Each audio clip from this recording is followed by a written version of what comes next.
We're back with another Mastercast, and this one's going to be a little bit different than our normal Mastercast. So let me look over our build right here and pause this, and let me explain what I have in mind. So what I'm going to do is, again, this is another Mastercast in which I'm being taught by the almighty, ever-chosen invitational champion, Falcon. And the way this was really approached is he said, hey, make a build, play the game out, let's see how you do. Then I'm going to tweak your build, show you where you went wrong, and we'll do the exact same thing. Now I'm playing against Dahvplays on the other side of the field. He is the mighty Skaven. I am playing as the Vampire Counts. And in this build, we have 3 or 4 units of Skeleton Warriors, supported by 2 units of Skeleton Spearmen, then 3 units of Graveguard, 3 units of Black Knights, a Necromancer that is simply pretty much used to summon and Invocation of Heck, as well as for Forbidden Rod, a Corpse Guard, Unholy Lodestone, as well as a Blood Dragon Vampire Lord on a Zombie Dragon, and a unit of Direwolves on each flank.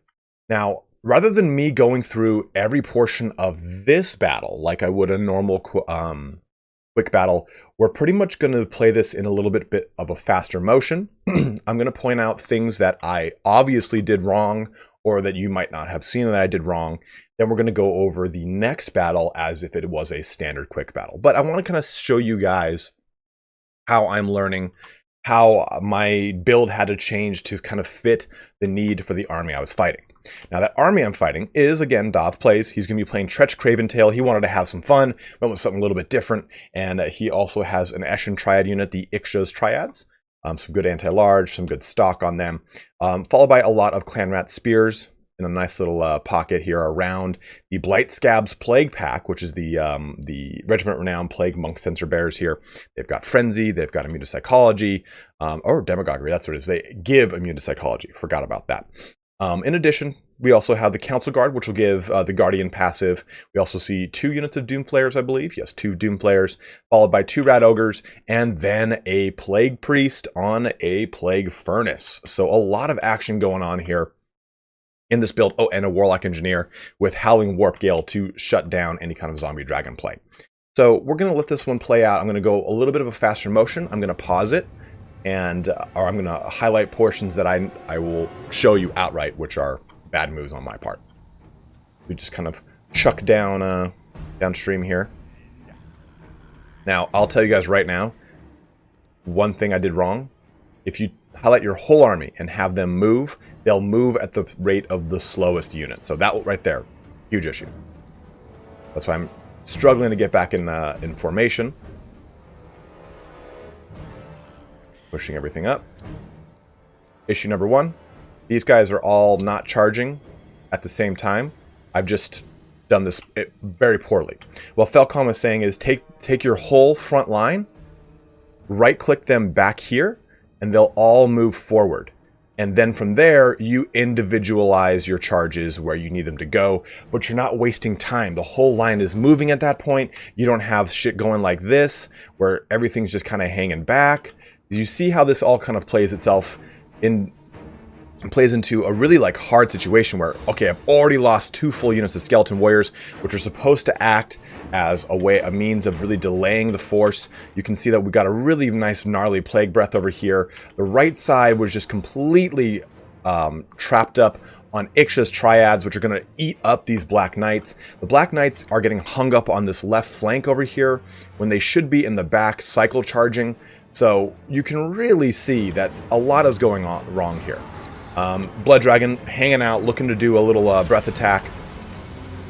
Gets trapped up by a Howling Warp Gale, and the Plague Priest is over here on the left flank, really just kind of going hog wild. We do get 1 unit of Black Knights out of that engagement, another unit of the Direwolves out of that engagement. We get these ones over here onto these onto the Ixos Triads, which is not really a great charge for them. Those are an anti-large unit that's going to eat them up. Oof, another Pestilent Breath ripping through over here. That one just kind of went haywire over there. But you can really see that this is not going well. I have really not used the strengths of my army, which are its Fear or its Graveguard, to push forward my advantage at all. I have lost out on 2-3 units of Chaos or Skeleton Warriors almost immediately, resulting in me kind of fighting an uphill battle from the get-go. Yeah, this is probably my least favorite part of the fight. Was that a breath attack that shot one missile off into nothing over these Council Guard? Yep, that was.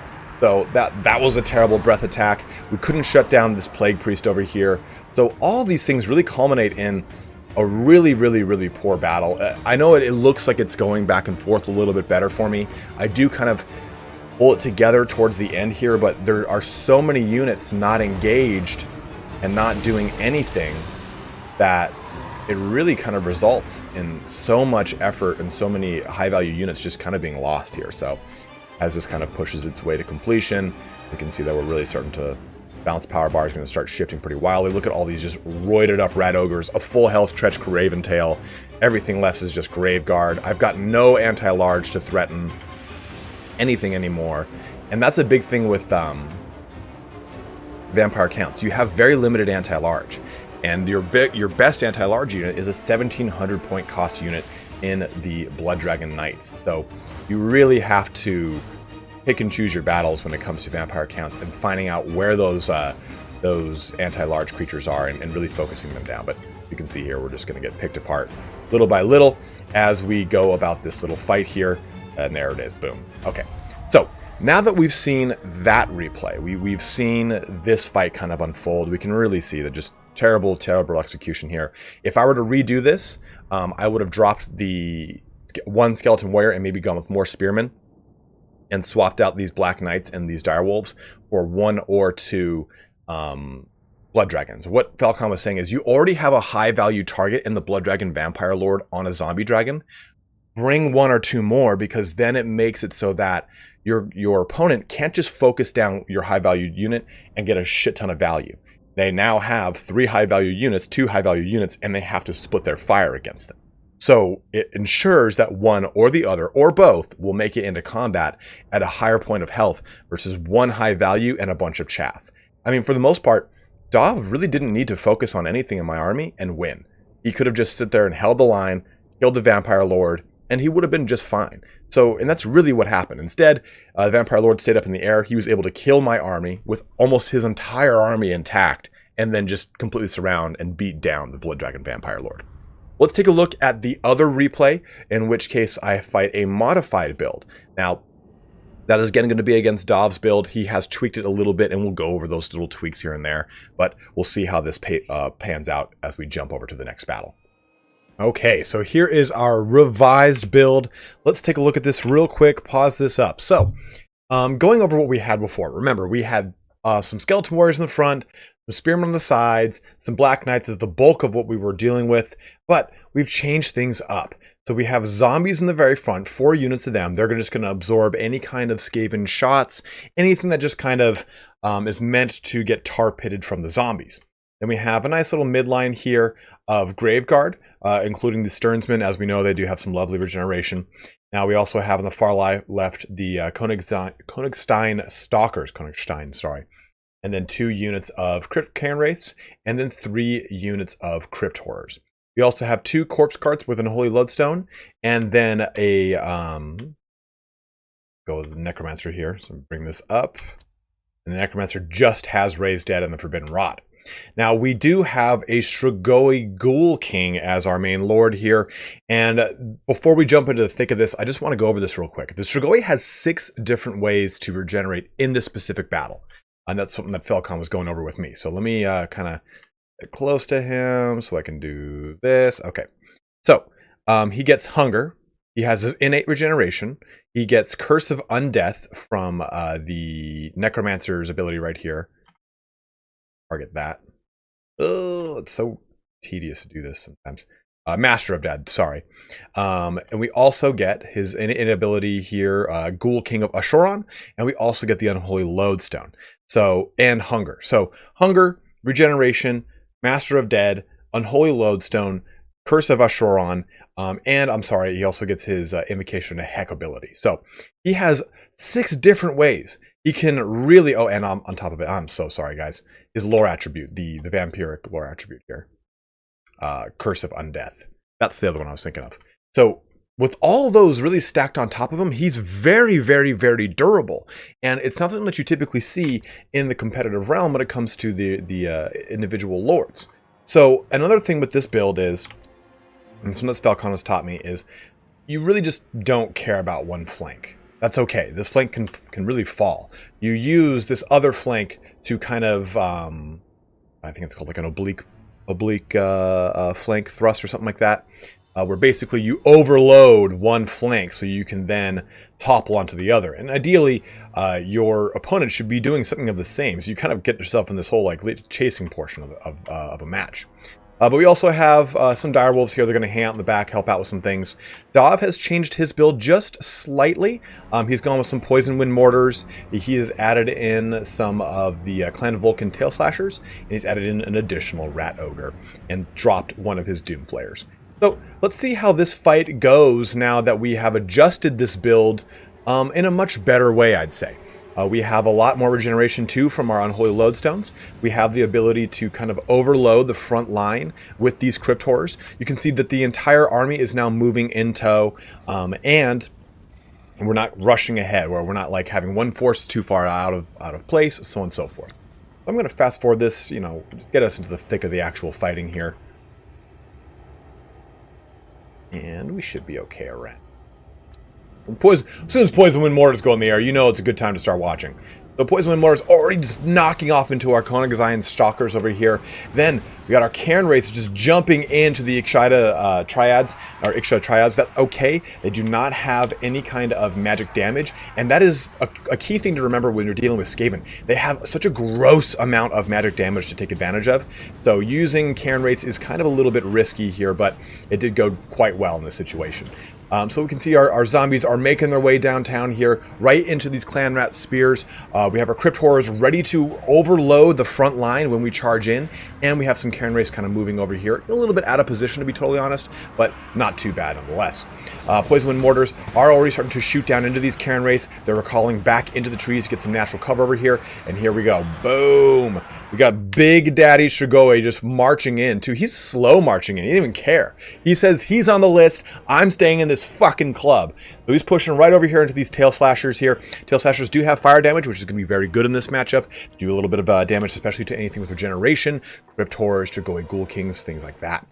But we have already pushed into this line. We have the Unholy Lodestone jumping in as well. And now our crypt horrors are marching into the battle. So let's get this going back at full speed. Oh, I'm sorry. There also is a warp grinder that has been brought to the fore as well. The Warlock Engineer does have a Howling Warp Guild. The nice thing here is that's not really going to help out too well. Let me do this really quick, guys, for the sake of this.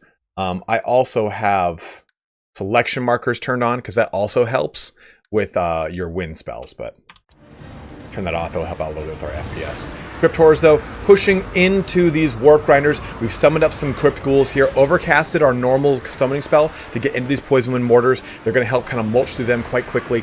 And you can see this right flank is in really good position. Alternatively, our left flank isn't actually doing too terrible, but we've got a lot of things going off over here. Graveguard are starting to get chipped down pretty heavily. Zombies, to be expected, are meant to be killed off. And our Cairn Wraiths are unfortunately kind of stuck in a very bad position. They're fighting against this Plague Priest. Plague Priest has got tons of magic damage, and it's going to do a lot of damage to our Cairn Wraiths. So that's a pretty not so favorable engagement over there. But this right side is going quite well over here. We have Tretch Craventail is fighting with the Koenigsegg Stalkers over here, as well as some other elements. But as long as we keep this Necromancer kind of in range of the Strigoi Ghoul King, we'll get a lot of benefit from being able to raise dead in an advantageous situation for the Strigoi. Crypt horrors, though, have a nice little target into these rat ogres, which are going to be charging them right now.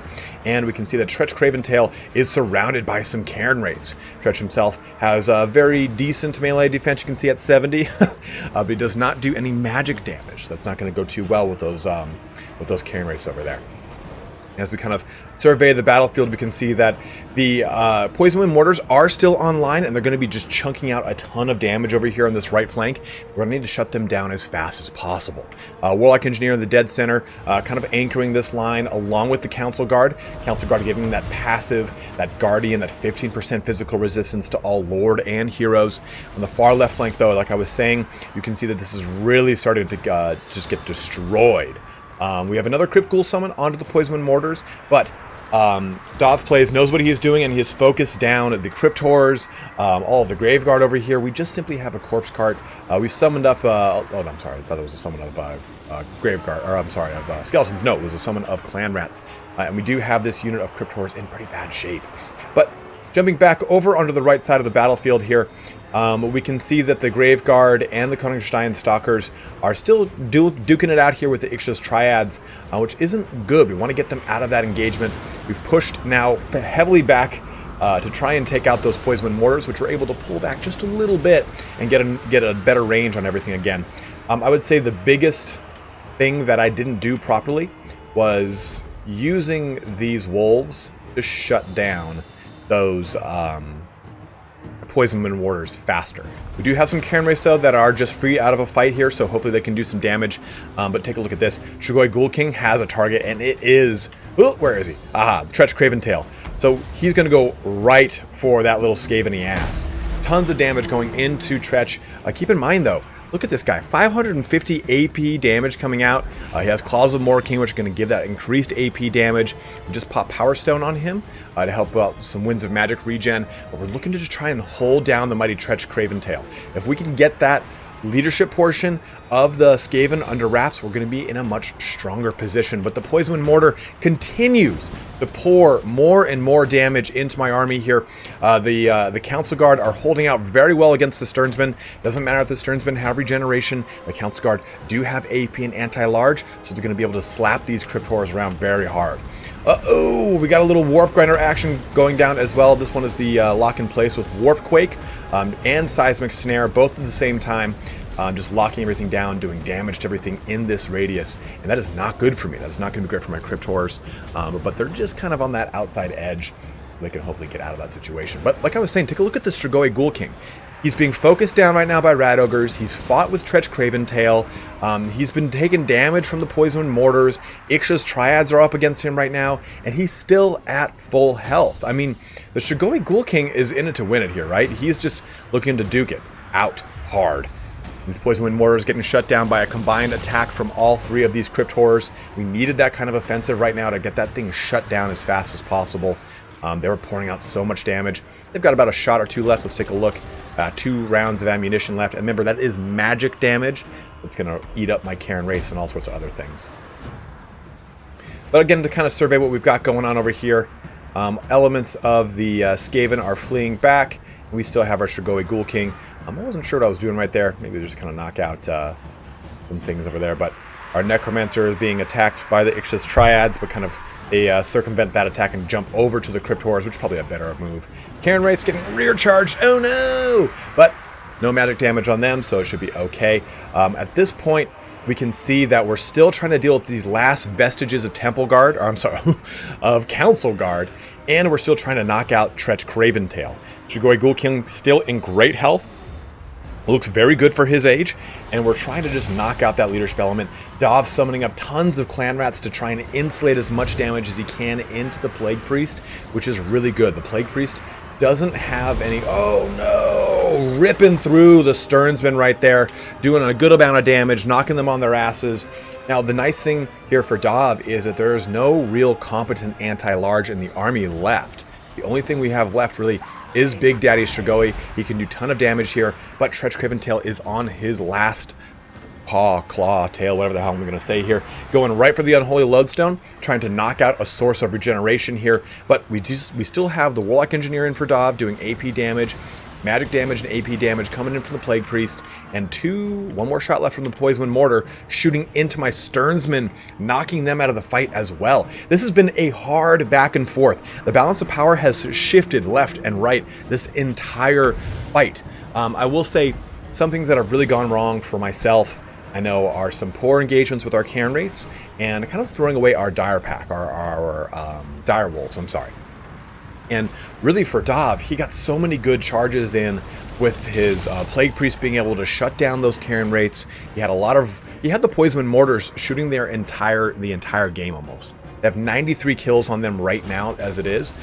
Cairn Wraiths trying to shut them down and finish them off, but the Cairn Wraiths are unfortunately crumbling and starting to fall out of this fight. The main fight is right here. We have the big daddies all up invested in this. Tretch Creventail has fallen earlier. I didn't unfortunately catch that because apparently I like the sound of my own voice and I just kept speaking.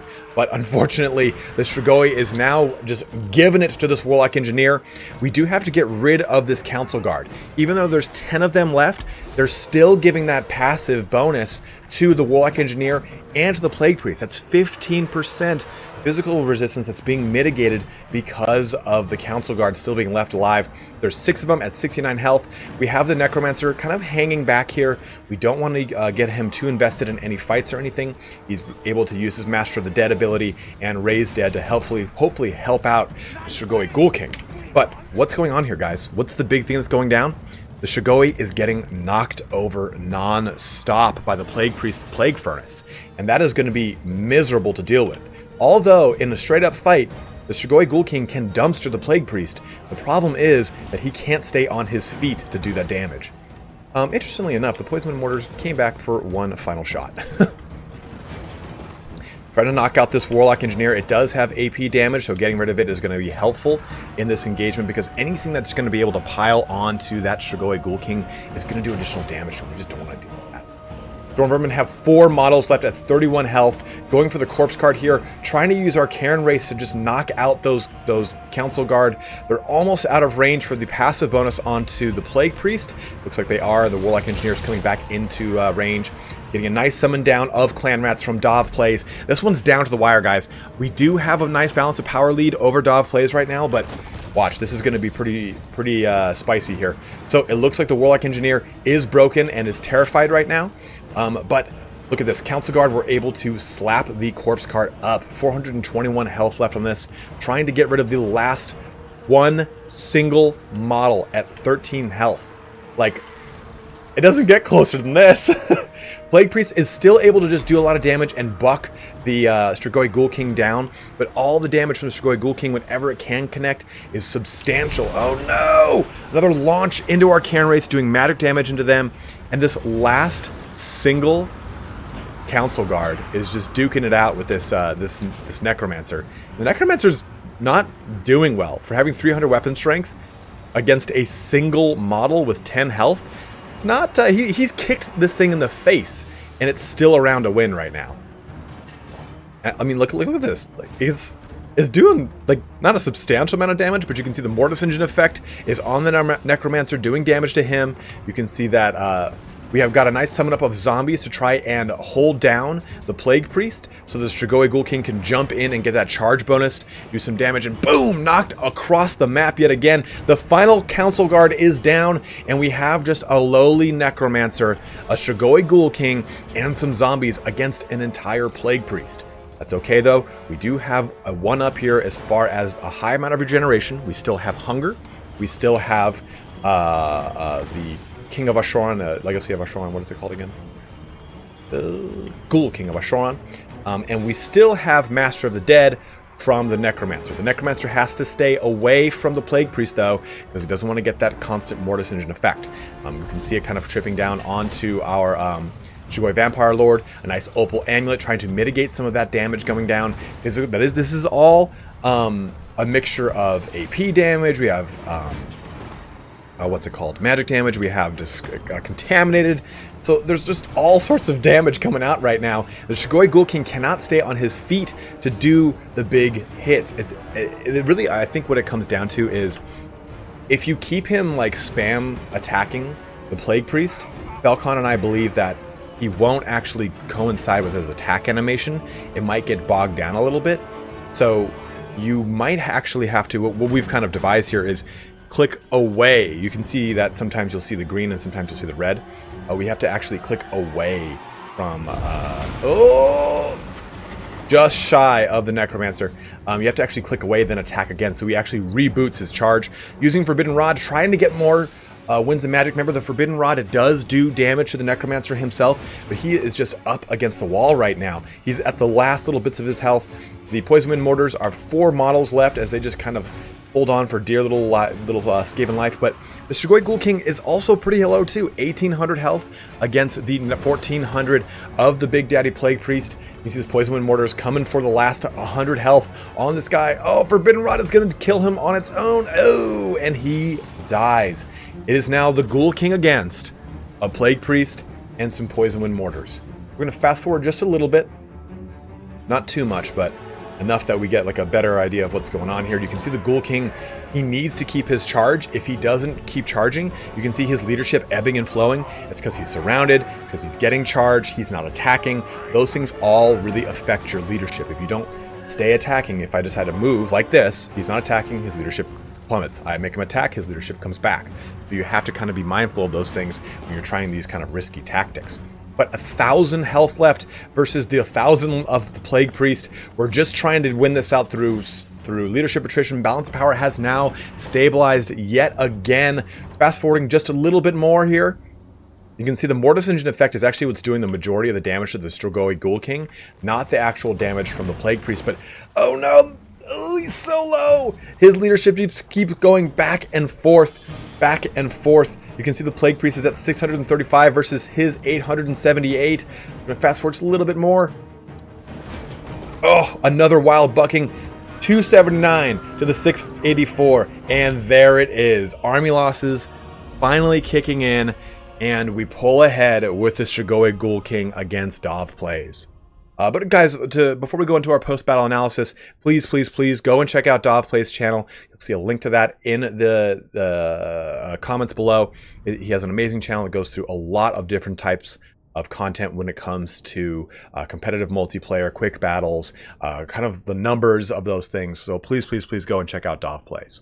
But take a look at this. 206 kills from that Plague Priest, doing a ton of damage to this one unit of Cairn Wraiths, which just really couldn't get off the ground. The other one did a really good job of shutting down that right flank and really kind of solidifying as much as we could.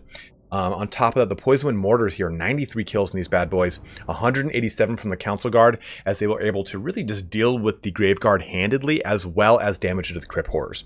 But I'd say at the same time, the Crypt Horrors did a great job shutting down some of these Rat Ogres and doing a really good job of threatening the back line as we were able to push into it.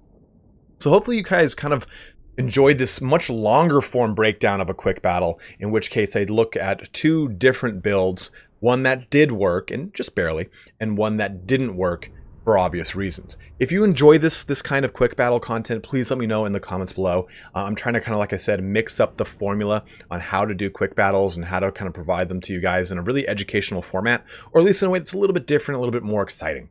So let me know if this works for you, if you want something that's a little bit more concise, whatever works best. Just any kind of feedback is great, guys. But as always, thank you so much for watching here today. Have a good one and take care.